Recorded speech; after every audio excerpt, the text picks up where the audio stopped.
Good evening and welcome. My name is Cheryl Collard. I'm from the Ventura County League of Women Voters and will be the moderator for this evening. We welcome you and appreciate your attendance. As we get started for this candidate forum for Ojai Mayor, the first thing I would like to do is introduce our co-president, Kathy Morgan, who would like to give just a brief welcome. Thank you, Kathy. Thank you, Cheryl. We're going to get cozy here.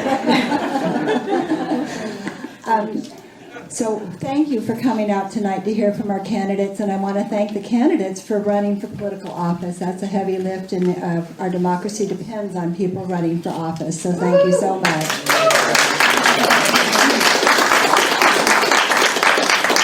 Just a little bit of brief information about the League of Women Voters. We were founded in 1920. We were founded just 6 months prior to the passage of the 19th Amendment, which gave women the right to vote nationwide. The reason for the founding of the 19th Amendment was for the League of Women Voters, was that it was realized that there was an entirely new group of voters, women, who needed to learn about the process of voting, how to get the information needed to make their informed decision, and so on. The mission of the League is empowering voters and defending democracy, and we do that today by registering voters, getting out information about the candidates and about the ballot measures, striving for free and fair elections. We are hoping that you will get the information you need tonight after hearing from the candidates, asking your questions and hearing their opinions and their views on certain matters, that you will have the information you need to make an informed choice when you vote. So thank you so much for being here, and I'm going to turn it back over to Cheryl. So the rules of engagement for tonight will be that the candidates will each receive a minute and a half for each response. The cards that have your questions, as Kathy indicated, if you have a card, raise your hand. We have a lot of our league members who will collect those cards and bring them to the front table. We will get to as many of the questions as we can. We may group some of the questions to try to get to as many as we can to answer the questions and pose them to the candidates, who will have a minute and a half response. We are going to start. We had a very brief moment, so we have the two candidates, Michelle Pinero and Andy Gilman, and Michelle drew the number to start first. So the first thing we will be doing is opening comments, a minute and a half from each one, and we will be a little bit informal. This is a friendly group. I will be calling them by their first names. So Michelle, with that, would you please give us your opening comments? Hi. Good evening. I'm Michelle Pinero, and I am running for mayor because I want to protect what makes Ojai special, while also tackling some of the real challenges we all face on a day-to-day basis. I come from a long line of public servants. In my immediate family, my father was a police officer for 20 years, and my mother had the hardest job of all. She raised 3 children full-time for 15 years before she went on to have a successful career in interior design. I share this with you all because I want you to know that I grew up in an environment where service, hard work, and nurturing all lived alongside one another, and those are values that I carry into everything I do. Every day, I wake up grateful to live in this community where my husband and I are raising our young daughter, and the reality is that this place is shaping who she is, and so my commitment to Ojai is deeply personal for this reason. I am here this evening to share with you a practical and pragmatic vision for what can be accomplished over the next 2 years. My priorities include drawing down our emissions to 0 by 2030, doing everything in my power to keep traffic from getting worse, increasing the chances of regular working and retired people to stay in their homes, wildfire preparedness, and creating an environment in City Council where everyone feels safe and heard. I'm looking forward to sharing more of my experience and positions on the issues this evening. Thank you. Thank you for your comments. Andy? Hello, everybody. This is on. Now it's on. Hello. It's kind of amazing that we're here now. It's been a long journey. Many of you know this already, but and I won't repeat myself too much, but you know, I grew up here, and I've spent a long time living and working in Ojai's nonprofits, and really enjoying my family and the love of being here, and it is an extraordinary place to be, and I'll be here the rest of my life. I became very concerned recently with our current council, and especially the loss of our interim city manager the day that he abruptly quit. Many of us were in Libby Park having a community meeting when we heard this news, and that was the day that I decided I needed to do something. And so the interest for me is manyfold, but briefly, it's that I'd like to build very specific procedures around how our council can improve and be more effective. Everything's listed very explicitly on the website, and that's something else I wanted to do is change the whole trend of political office seeking and just be honest and clear about everything. And if that's not what you want, great, but to be honest and clear.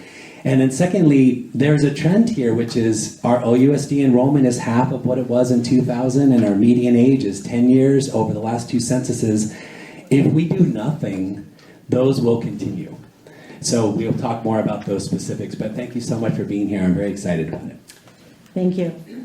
Our first question is going to Andy, and the topic is climate change. We have quite a few questions that would like to hear your comments. That what would you do as mayor to reduce emissions in Ojai? What actions do you advocate? And do you feel Ojai is addressing the issues? No, thank you. On the back, by Marquita back there, I have a longer document, and it's called a draft for climate change, so I won't have time to say all the ideas right now, but please do grab that. It's on the website as well.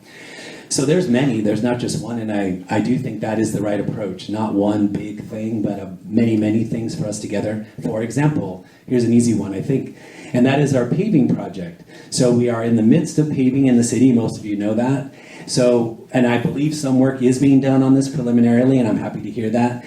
But it would be a demonstration project from cities who are doing this kind of work in other places. Hawthorne is one that I've been trying to research and figure out what are recycled paving materials that they're looking at, how can they reduce the temperature of neighborhoods. That's just one. So it starts with things that we could do right now immediately. They could be things like, even in our own home, things like composting, choices about diet, all those things. It just goes on and on. There's not one, again. But they could go far into, this is a very long-term piece, and I didn't make this up, but there's 114 microgrids in California. Now, that's not fast. That's something that we could just begin to initiate, where we can ensure that our energy is clean. So even if we have, if we are electrified 100%, we still have to figure out and make sure that we're getting the energy in the right place. So I do encourage you to read that. It's on the back, and it's also on my website. And I'm happy to meet with anybody and talk in detail about 15 more things. Thank you. Michelle, the topic is climate change and your feelings about what has gone on in the city and what you would do as the mayor.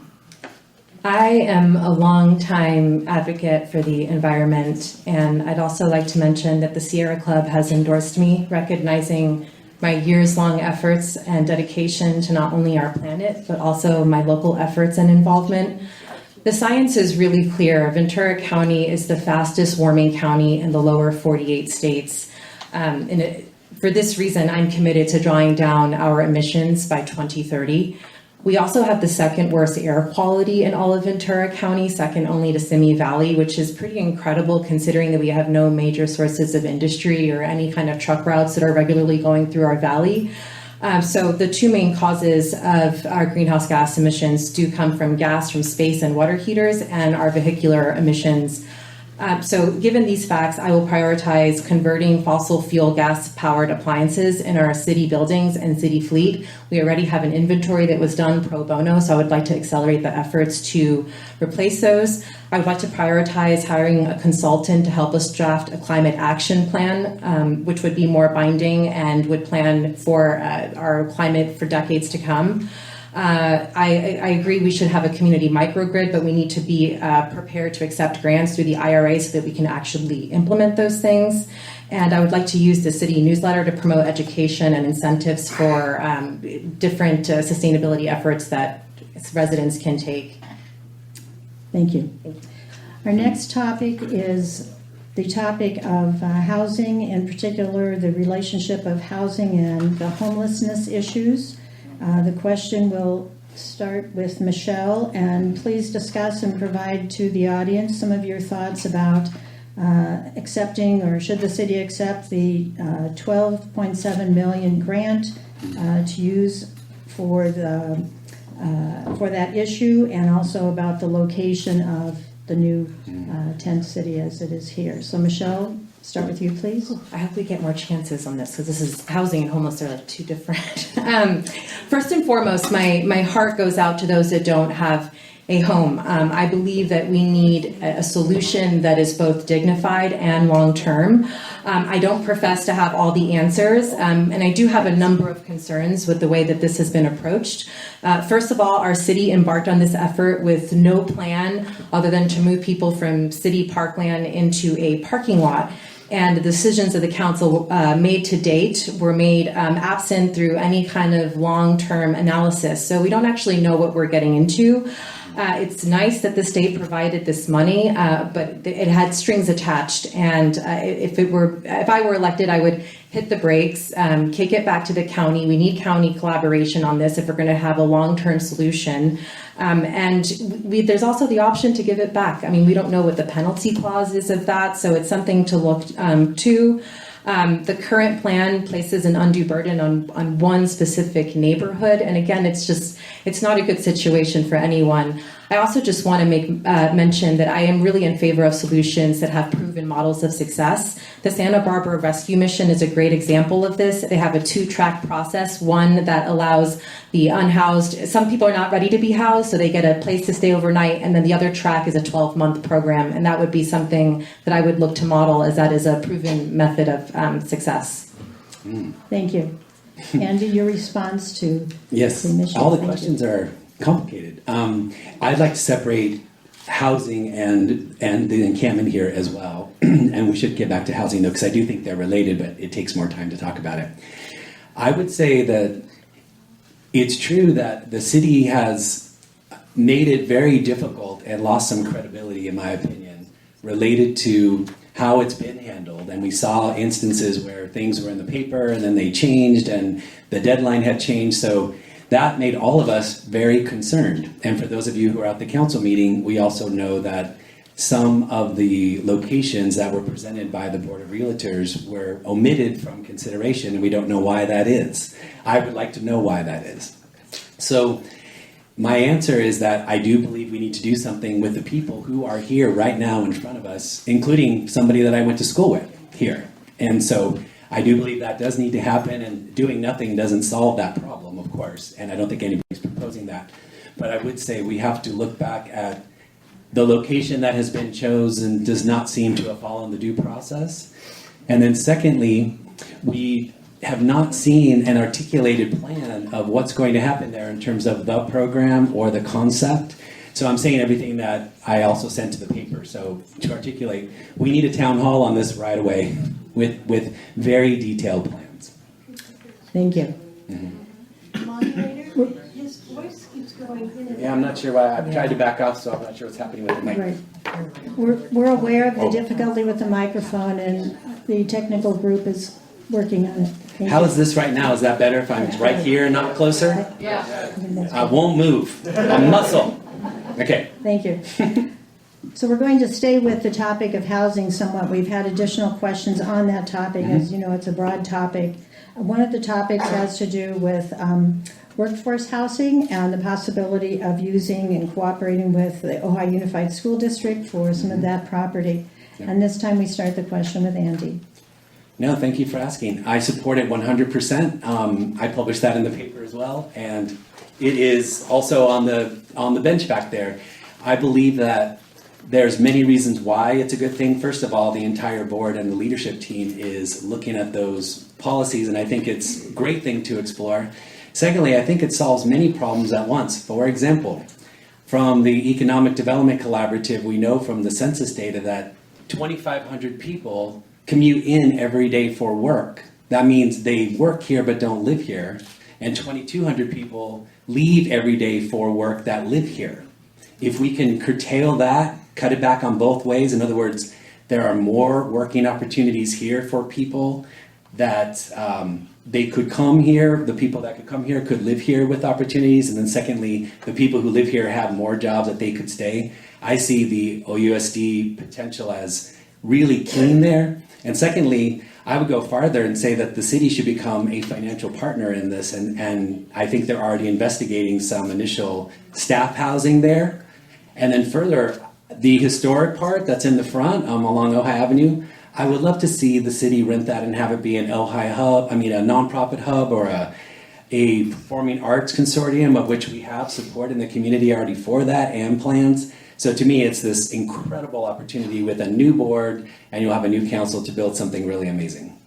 Yep. Thank you. Michelle, your thoughts on the housing and opportunities with Ojai School District property? Thank you. I'm a serious supporter of workforce housing.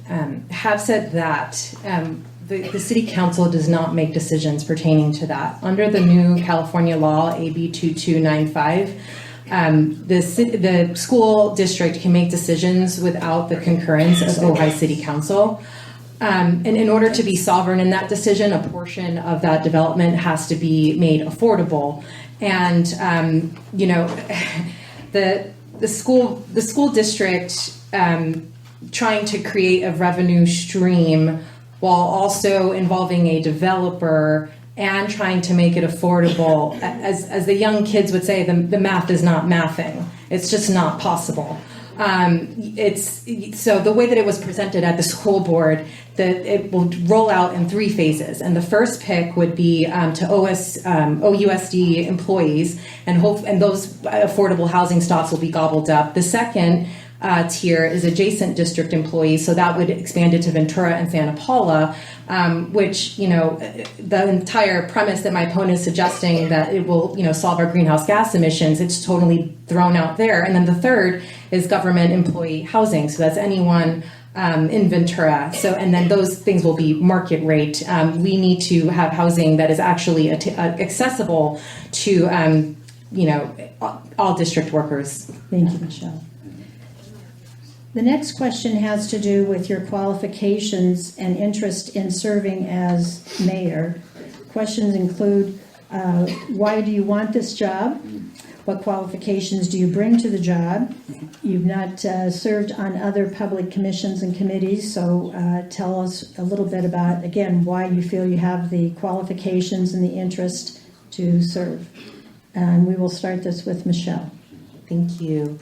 I am excited to serve. Ojai is my forever home. My husband and I are raising our young daughter here. I am deeply, deeply invested in this community, and I love this community. Professionally, I've been a small business owner. I built my marketing company, Mayru Marketing, from the ground up and helped launch businesses right here in Ventura County. Over the last decade, I've worked on accomplishing goals on the municipal and national level. I was a campaign director at Code Pink, a national nonprofit, and spearheading the creation of their local peace economy campaign. I helped people gather their ideas and scale them up by connecting them to larger networks of support. I've helped communities nationally implement policy. I'm adept with working at diverse populations, working at nonprofits. I know how to be scrappy and make magic happen with small budgets. In 2014, I worked as a policy advisor for Marianne Williamson in her congressional run in the 33rd District of California. And in 2020, I founded Sustainable Ventura, which has served as an avenue for storytelling and transformational conversations with local Ventura County residents who are committed to environmental justice and planetary health.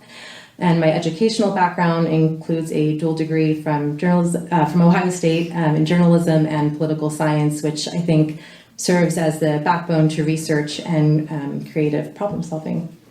Thank you. Andy. Yeah, thank you. So I've served on many boards here in town. The Storytelling Festival is one. The Chamber of Commerce. I'm on the board of advisors for the Land Conservancy. I was the board president and founding parent of Ventura Charter School. I did serve on the Art Commission for a short time here in our valley. And it's funny, you use the word want. Why do you want to be the mayor? And I would have used the word feel compelled to, the phrase. I'm becoming more excited about it as time goes on for this reason, that I see what the nonprofits are becoming very excited about the possibility of collaboration, and that makes me very excited about what's capable. It's really the Agora Foundation that I've been the director of since 2006 here, and then working at Behavioral Science Technology not too far away from here for 18 years. gave me a perspective into town, and especially with Agora, with our Ojai Chautauqua panels, which I know some of you have been to, where we tried to bring together different ideas and voices, especially on complicated issues. Things like we did a tourism panel in 2017. We've done 4 school panels, including declining enrollment.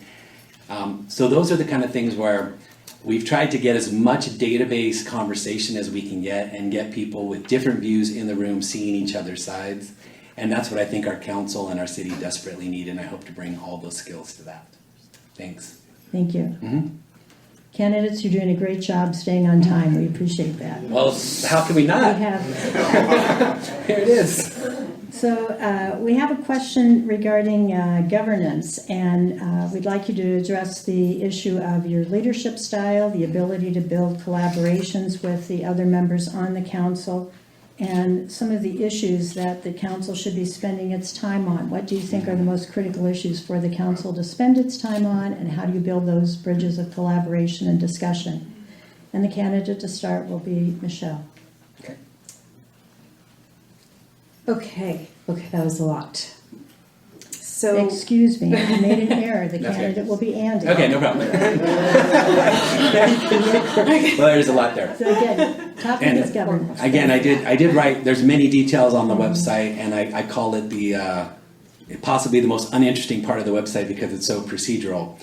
But there are things, for example, we voted in 2022 with Measure M to get off of the California Voting Rights Act whenever the council deemed feasible. I would like to start that process right away and go back to what we had before, which was a mayor elected among the council. So we actually have a team where we don't have a mayor that has kind of a city mandate, which is how I believe they have acted. That's one. Secondly, I would like there to be a priority workshop, which they do have, but I would like that to be, the top 5 or 6 things are on every single agenda. And if somebody wants to bring something up, I want to say which one of these should go away or go down. And then we have our running list at the end of every agenda. So what I see happening a lot is people have an interesting project they want to include, and then other things that they were working on get pushed back. I think that is not good. And then again, there's so many things, but like I'd like to see the legal, the budget shown. I would like to see the Brown Act, the closed sessions recording as was requested. And then I think finally, the main thing that I'm thinking is that right now, what mostly happens in my view is that you have what I would call serial monologues instead of real deliberation. So again, there's 10 more things to talk about. Maybe there'll be another chance to say those other 10. Thanks. Thank you. Michelle. hi. Okay. I'm going to try and break this down. Okay. Rotating mayor. I've been going door to door, and I don't find that to be the most pressing issue that's on people's minds. But just to speak to that, I mean, the Ojai voters voted to elect their mayor, and I think it's, particularly this year, for example, there's someone that's going to be someone that's uncontested that's going to be on city council, and to not have to pass the litmus test of going through a campaign and getting voted to then be put in as mayor, is that what the city of Ojai wants? Great, I would love to know, but it's yes, so I'll leave it at that. But on that topic of wanting to know what voters think, I really would like to implement ways that we can cast a wider net and receive input from people. I've looked into this possibility, and it's definitely possible and financially feasible to have a citywide text messaging system where we would text everybody who's a resident of Ojai. You can choose to opt in, and then if you do opt in, you would be able to weigh in on an issue that's happening. You'd be able to rank the agenda a certain way, and then that's all I have to say. Yeah, there's a lot more. Yes, this is an important topic. We have some additional questions, so we'll keep on this topic. Okay. Questions are coming forward about your opinions and positions on how is it important for Ojai to solve its local problems first, such as fire, water, traffic, and parking? Should it be involved with international issues? And what are some of the opinions you have about such items as stopping the breeding of companion dogs? So these are much broader issues and how you would govern and work with your council members. and this broad topic, again, starting with Michelle. Thank you. Okay. No, we should not be deciding on international issues. That's what Salud Carbal and Steve Bennett are being paid big bucks to do, so we should talk to them about those things. We should, our jurisdiction is the 4 square miles of the city of Ojai, and when I'm going door to door, I'm hearing people's, people are talking about safety. They're talking about schools. They're talking about traffic, about tourism, how we can be more sustainable, how we can have more recreational opportunities for our children. These are all topics that I'm hearing when I go door to door. I totally agree with that, and I would say, in fact, when I was asked by some of you in the room here before the ceasefire resolution was voted on, what was my opinion, because I was already announcing my candidacy, and I said that a municipality expressly beyond its purview and without any binding authority should not weigh in on any matters of national and international import. And I know that there are council people who agree with that. And no need, let's keep going. But to me, that would solve a lot of problems. And I know our city manager has publicly said that he would support an ordinance to that effect. So on the other issues, though, that you mentioned, like I know to say, oh, I don't, if you say anything about pets, of course, half the city's going to not like what you're going to say, but it's that we're missing the point, in my opinion, by reordering things in a way that is not the most useful. I'm saying what I think Michelle said just now, which is that our first priorities would be things like fire safety, road safety, making sure that our budget is balanced, making sure services are there, making sure that our environment is sustained, and that we have this place that we are here for a reason and we want to maintain it. So the things that, if they don't affect our city directly, I would like to move them way down on the agenda. And again, keep that running list on every piece. So if somebody wants to bring up something, I want to ask what moves down. Very good, thank you. And now we move on to a topic that is very local, pickleball. We have questions that on this very local issue. How do you feel about Measure O and pickleball? What's your position? So that'll give you a minute and a half to have that discussion. Andy, we start with you. Yeah, every one of these has two sides at least. It was really hard to watch the pickleball conversation. I know many of you attended the council meetings, and we were watching that over the course of the year, and I kept thinking there's got to be a better way to manage these conversations. And I have spoke at length with both sides, or the many sides of this issue, and I have publicly said already that I think Measure O should not be approved.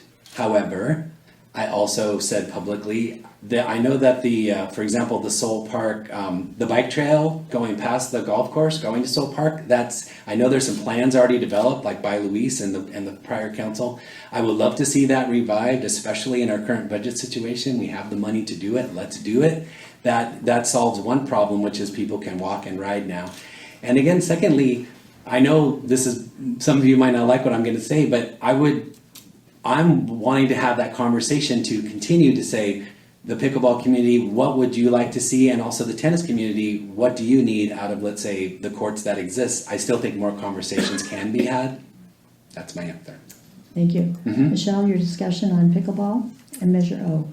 Okay. I think this is a great example of compromise, and the city council carefully considered the needs of everybody that was involved, and they came up with a solution. The courts next to City Hall were never meant to be permanent. And the solution that they came up with are beautiful state-of-the-art courts in Soul Park to the tune of $800,000. The tennis people had to raise their own money, and the pickleball people got theirs funded by the city. That's so amazing. And it was a compromise, and a good compromise. And I believe in honoring that hard work and compromise that was made in good faith by the council. I think it's not very neighborly, not very Ojai, and in the spirit of good governance and just being a good citizen in general, to just honor this compromise that was made. I also would like to safely expand the bike path that's going to Soul Park. But otherwise, no, that it was a compromise made in good faith, and we should be good neighbors and good citizens and honor that compromise. Thank you. The next question we're going to move to is business, local businesses, downtown businesses. What are your thoughts on the current business community for Ojai? What would you propose to improve things? How do you feel about ma and pa type stores in the downtown? And what sort of thoughts? Again, this is a broad question, giving you a moment to think about it. Michelle, we'll start with you on the topic of downtown business. I love our downtown businesses, and I support many of them. I think that specifically when it comes to planning, there needs to be a more thoughtful approach for what kinds of businesses get approved. In the downtown area, there's so many resources. Most business owners, that is their main asset, and they have poured everything into their businesses. So carefully planning what goes in where should definitely be considered both by Planning Commission and by City Council. And Thank you. No, I agree with all that. For those of you who have been here for a while, BST was on Bryant Circle. That was the first building that was built there in '95, if you recall that. And then if you remember on Bryant Street, there was ITI, and then we had lynda.com as examples. And the city, and James Vega said this explicitly, our former city manager, the city makes it difficult for organizations to do things and start things, and that's by design.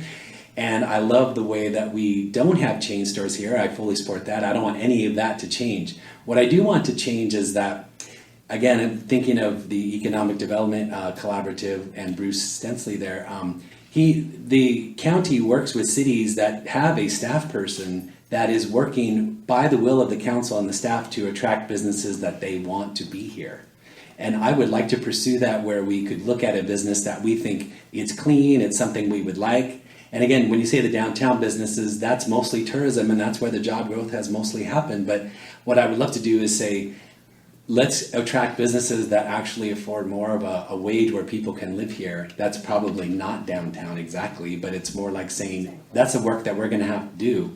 And so I know the business community feels that way 100%, and we're going to have to be very careful with our resources. And that's, as Michelle said, that's where the Planning Commission and the council to move, work methodically and very carefully to build things that we want, so that more of us can not have to commute out for our work. Yeah. Thank you. Yeah. Next topic that we will cover is back to housing. This time to have a discussion about what you consider the definition of affordable housing. How do you deal with housing insecurity that some residents are feeling? And do you agree with the rent stabilization and tenant protections that the City Council passed? Big breath. Andy. Yeah. Thank you. Well, we know affordable has a technical meaning, right? It's the median income of the county, and the rent wouldn't be more than 30% of that. That's what technically affordable means, but most of us don't think that's what affordable is. I'm in that group. So what I think that this council has done, in some cases, I applaud them 100%. They approved the Cabrillo project that's on Bryant. I think that was a great call. That's the same organization that built the units that are on Montgomery, if you drive past Franklin there and see those, and they were also part of what's on Olive Mill, and I think they're a good organization, and I'm glad it's there. Becker is more complicated, and we don't have time to get into the details, but that's mixed, that's market rate and affordable. And there was a deal that was postponed, and we can debate whether or not the new deal is better or worse, but that's for another time. What I would say, though, is that, again, if we don't do something seriously, there's no reason why these trends that I mentioned earlier won't continue. And I don't want us to become simply a retirement community. I want there to be young families that continue to go to school here. Now, projects are slow by design, and I'm glad for that. So we have projects that have not begun yet. They've been approved. So let's see what the impact is. We see OUSD working on their project. And there's actually 4 other projects that are in the very earliest phases that we'll see come to light, where we say, does this make sense? Is this a good idea? So my answer is, we're going to have to make it easier for young families to stay here. And I believe housing is the way to do that. Thank you. Yep. Michelle, your turn. I first want to acknowledge that our city has met our regional housing needs allocation number, which was 53, and we now have 153 units that are in the pipeline. It's 153 units over 5 different developments around the city. I do not like the term affordable. I'm trying to just completely nix it out of my vocabulary because it is not affordable in reality. Affordable, according to state law, allows for rent as high as $3,100 a month for a medium income family of 4. For low income housing, it's $2,813 for a family of 4. So I don't use that word. My opponent has asserted that market rate mixture projects will ensure viability, but I think this is just flawed. Developments often prioritize market rate over truly affordable housing, and the reality is that developers are their priority is to make money, as that should be their priority. But as an elected official, it is our duty to protect the people of Ojai and to advocate for housing that is accessible in reality. Often the mixed rate things fall short on their promise, and then creating this veneer of inclusivity, and they fall short on the affordability. So I will not support any development that is high-end housing and only consider things that are truly accessible. Thank you. Next question has to do with we'd like to hear your philosophy and discussion of appointments to the city's boards and commissions, how you might make consideration of appointing people, and your thoughts about how those commissions and community councils and committees operate. So again, giving you a moment there to think about that. Michelle, you'll start off with this question for us this evening. Thank you. It's a great question, and honestly, I'm going to have to think a little bit more about that. I don't want to provide a non-answer, but I will think about that and post a reply on my website. Andy. Yeah, this actually just came up at last night's council meeting. My opinion is that the council's been working on this for more than a year, how the council appointments are going to work, and frankly, I've never seen it more contentious than it has been this past year. And somebody attended the council meeting last night saying, "Is this how it is?" And I said, "Yep, that's how it is." So what was agreed to after a lot of public comment to try to get compromise, when compromise couldn't be had, was that the mayor, the council liaison, and the chair would have to unanimously agree, which I suggested, and not because of me, but I also suggested, and I'm glad they do that, because what I see happen is people are wanting to locate people into commission spots so that things like projects don't have to get forwarded up to the council for them to say yes or no to, or to go against the commission if the commission approves it, which happens occasionally. So my opinion is, and I've said this already, but I would like to see a range on the commissions where if you say, you want somebody that doesn't want anything built ever again, sure, and you want somebody that wants to build more, and you have a whole range in the middle, and they get to debate through the ordinance and offer some collaborative, compromise view that the council can look at. I think that seems to me the way to go. That's the spirit of our democracy working, and what dialogue means. And so that's what I'm afraid we have been missing here. I'm glad we're forced to have a unanimous before it gets to the council, so that compromise happens at some level. Thank you. Yep. We'll move to a question now about tourism in Ojai. How do you feel that you're able to balance tourism with everyday resident priorities? And a little bit about how short-term rentals might be fitting into some of that. And we'll start that question with Andy. Right. So if you remember, in 2016, we had the OTID, the Ojai Tourism Improvement District, and there was money that went right from the TOT to this that the Inn managed and the Chamber of Commerce was working, and I think we all agreed they did their job maybe better than we wanted. So anyway, obviously all the hoteliers pulled out of that in 2017, and we didn't want to do that anymore. So one idea that I've tried to promote is this notion of what I'm calling the Ojai cultural contribution, and that is 1/15 of the TOT, which presently would be about $433,000, would go directly to Ojai's nonprofits, that they would apply to that. And again, I'm trying to invoke the spirit of James Vega when he said that Ojai's nonprofits fill in the gap for a small city. So an easy example of that is Help of Ojai with their transportation, but there's many examples of that. I would love to see that direct relationship. We all know the relationship, which is, I believe that in the budget this year, the TOT is $6 million. That would be dramatic to not have. We all get that. And we all know what it was like when we were here during the Thomas Fire and COVID, etc. So I'm not saying end tourism, but what I am saying is find ways through the measures we're talking about to connect the tourism difficulties that we have to put up with. That would be, for example, traffic, but it would be housing prices with benefits that we would get. So that's the effort that I would like to lead into. There's so much more to say. That's it. Thank you. Yeah. We're coming just about to the close of our discussion. Does she get a chance? Go right ahead, Michelle. I would like to creatively address tourism by utilizing our existing services and experiences like art walks and bike tours that fit seamlessly into our environment without adding to traffic congestion. For example, the Pink Moment is such a historical treasure, and there's multiple areas around town that we can get this incredible view. I would love to take a citywide poll on maybe a few locations and put up viewing benches for people to enjoy it as it develops.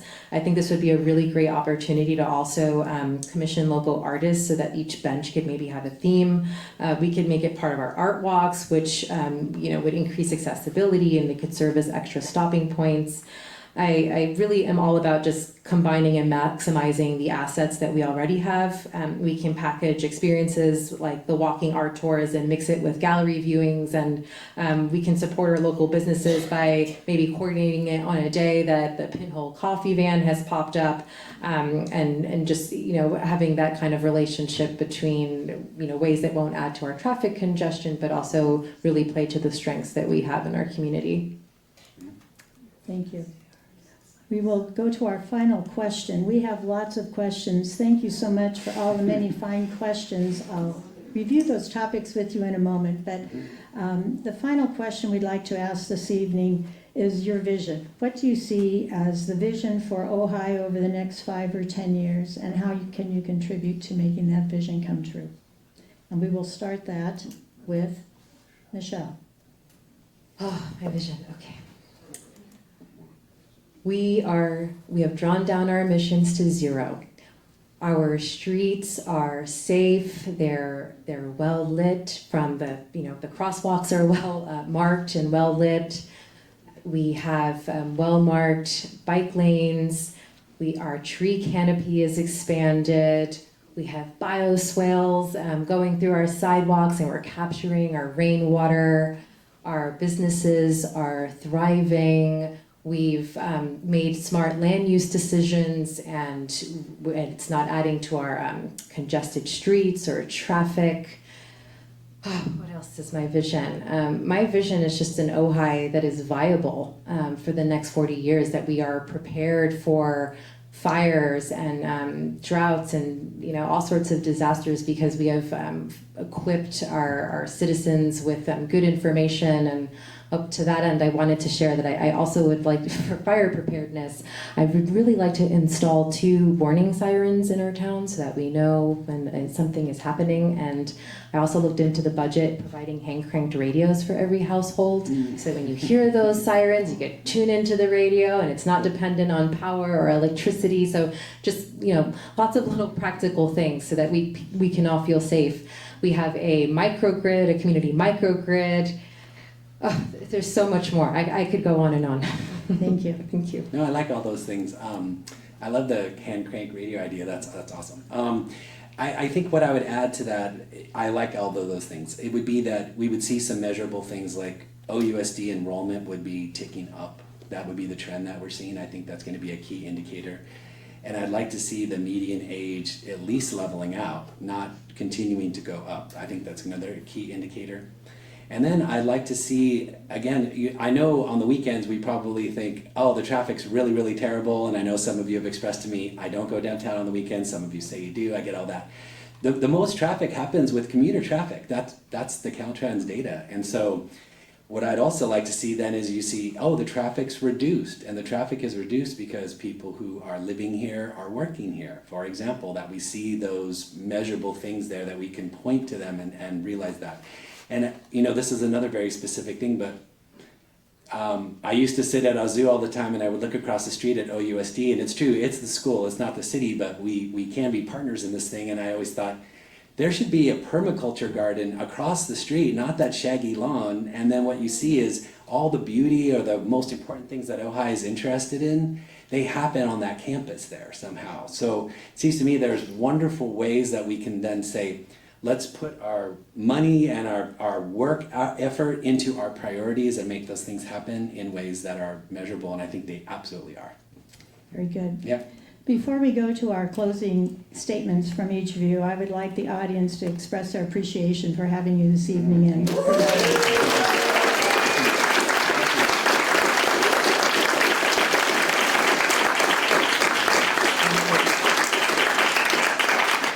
That's nice of you. And I would also like to express appreciation to the lead volunteers who are assisting tonight: Elizabeth, Marquita, Jane, Pat, Roger, Pat, and our other Pat, Judy, Wayne, Kathy, and Kate. It takes a team, so thank you.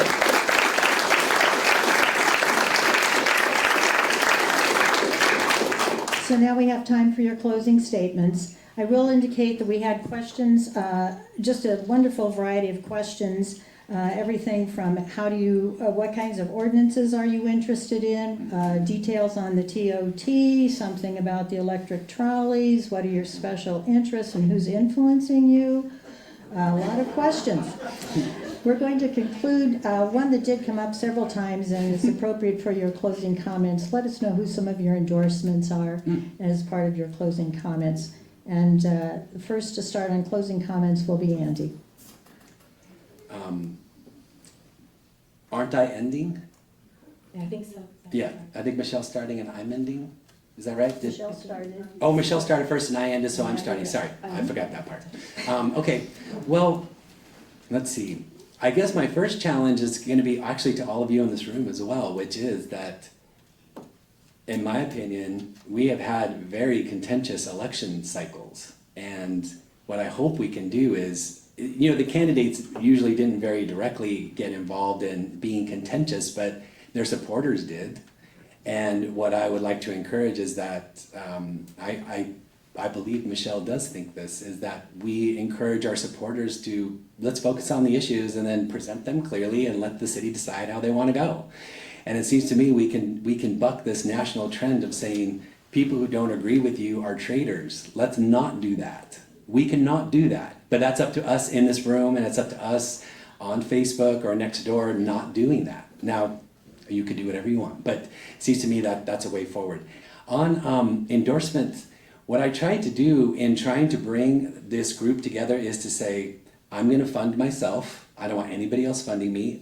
I don't have a lot of money, but also I'm not seeking any official endorsements. So if somebody wants to help me, fine, but I want to say, I'm trying to bring sides together to do something. And so that's my full intention, 100%. And I hope that it turns out to be a great campaign for our city, that we can have some faith in it and not these kind of war zone potholes when December starts and with a lot of animosity. So that's my hope. Thank you. Thanks. And Michelle, your closing comments. Thank you. And I just really quickly want to give a shout out to whoever brought their kiddo. I saw someone bring them in. That is so awesome. Your parents are awesome. I'm here this evening and I'm so humbled by this opportunity to serve this community. I have a commitment to creating a city government that practices mutual respect and active listening, because I believe that how we treat each other in the process is just as important as the outcomes we achieve. I'm here with a willingness to serve and ensure that the decisions we make truly benefit us, the people who live and work in Ojai, and looking at all decisions through the lens of not just what works today, but what will benefit the next generation. I bring a pragmatic approach to leadership rooted in relevant professional experience and have a genuine eagerness to give back. And if I'm lucky enough to be your mayor, the top issues that I will tackle are housing equity, traffic, climate, wildfire preparedness, and civility and public meetings. As far as my endorsements, I have been endorsed by the Sierra Club, the Ventura County Young Democrats, Planned Parenthood, Regenerate Ojai, Big Picture Ranch, and various esteemed members of our community, both new and old. I worked really hard for these endorsements and they did not cost me any money, so I just want to make that really clear. It was just an interview process where I explained my platform, the reasons that I'm running, and my plans for the city. But thank you so much to everyone for coming out tonight. Thank you for your time, and I ask you for your vote. Let's give our candidates one more.